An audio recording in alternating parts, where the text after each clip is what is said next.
Camp ఏర్పాటు చేశారు. కార్యాలయంలో 107 మంది అనారోగ్యంతో బాధపడుతున్న లబ్ధిదారులకు 40.76 లక్షలు సీఎం సహాయనిధి చెక్కులను పంపిణీ చేశారు. డీసీసీ అధ్యక్షులు కూచాడి శ్రీహరిరావు మాట్లాడుతూ పేదలకు సీఎం సహాయనిధి ఎంతగానో భరోసానిస్తుందన్నారు.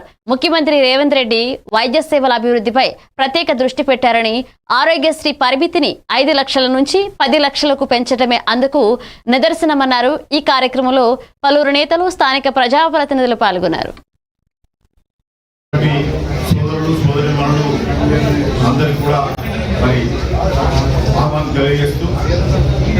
గౌరవ రాష్ట్ర ముఖ్యమంత్రి వర్యులు పెద్దలు రేవంత్ రెడ్డి గారి నాయకత్వంలో మరి పెద్ద ఎత్తున ఎవరైతే ఆర్థికంగా తమను చికిత్సలు చేయించుకోలేక ఇబ్బంది పడుతున్నటువంటి వాళ్ళు ఉన్నారో వాళ్లకు పెద్ద ఎత్తున ఆర్థిక సాయం చేయాలన్న సంకల్పంతో గౌరవ రాష్ట్ర ముఖ్యమంత్రి గారు మరి ఇతోధికంగా సీఎంఆర్ఎఫ్ ముఖ్యమంత్రి సహాయ నిధిలో ఎందరైతే ఆపరేషన్ చేయించుకున్న వాళ్ళు ఉన్నారో వాళ్ళందరికీ కూడా మరి ఎంతో కొంత ఆర్థిక సాయం ప్రభుత్వం నుంచి ఇతోధికంగా చేస్తున్న సందర్భంలో ఈరోజు 105 మంది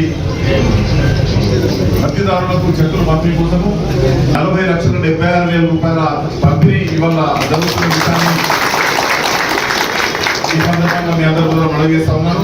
మరి గతంలో ఏ ప్రభుత్వాలు కూడా ఇంత పెద్ద ఎత్తున ఇవ్వనటువంటి విషయాన్ని కూడా ఈ సందర్భంగా మనవి చేస్తూ మరి ఇందిరమ్మ రాజ్యంలో కాంగ్రెస్ పార్టీ నాయకత్వంలో ఎప్పుడైనా కానీ పేదల పక్షపాతిగా ఉన్నటువంటి పార్టీ కాంగ్రెస్ పార్టీ కాబట్టి ఎవరైతే పేదవాళ్ళు మరి ఆరోగ్య అవసరాల రీత్యా ఇబ్బంది పడుతున్న వాళ్ళు ఉన్నారో వాళ్ళందరికీ మరి సహాయం చేస్తున్న ఈ సందర్భాన్ని గౌరవ రాష్ట్ర ముఖ్యమంత్రి వర్యులకు నేను ప్రత్యేకంగా మీ అందరి తరఫున అభినందనలు తెలియజేస్తా ఉన్నాను. బొంగురుల నాగుబాయి